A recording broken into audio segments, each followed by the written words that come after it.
Life as We Know It with Tom Walton. I was watching a baseball game on TV recently.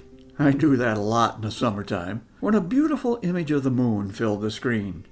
TV production crews often do that at sporting events, usually when the moon is full.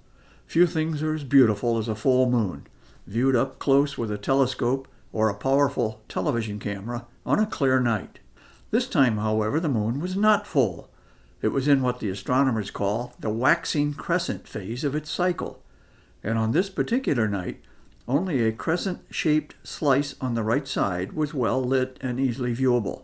The moon was just 21% illuminated by the sun that night, as viewed from Earth. I looked it up. So, what is the point of mentioning something that we all see routinely? Well, back to the baseball game. The announcer was rightfully impressed by the greatly magnified image his producers were showing their audience. I can't recall his exact quote, so I'm paraphrasing here. "Wow," he said, "we are getting an outstanding look at the dark side of the moon there." Of course he was wrong. Nobody has seen the dark side of the moon except astronauts who've flown around it. The rest of us can only look at photographs taken by the astronauts or an orbiting satellite. If the TV announcer was trying to make a joke, there was no evidence in his voice of that intent. To me, it sounded as though he thought he was actually seeing the moon's dark side.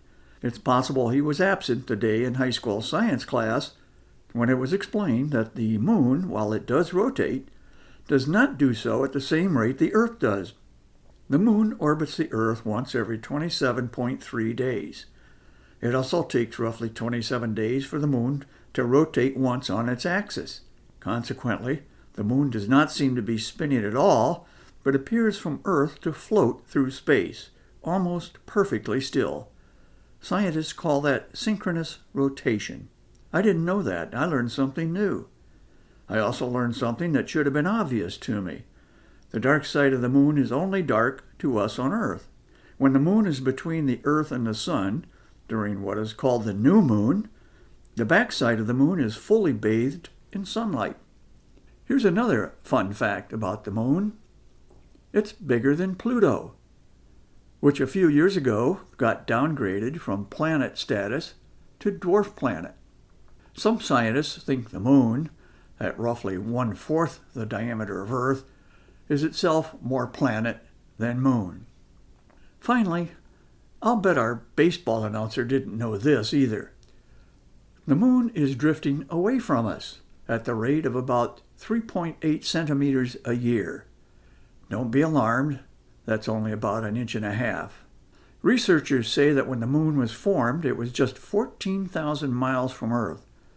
It's now about 239,000 miles away. I find stuff like that fascinating. But while astronomers talk about lunar phases such as waxing crescent and waxing gibbous, the poets look at the moon and wax poetic. I'm no poet, but I'm with them.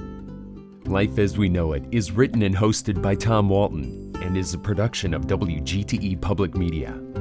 Life as We Know It with Tom Walton can be heard on WGTE FM 91 every Monday afternoon during All Things Considered at 5:44 p.m. Or hear past episodes at wgte.org/life.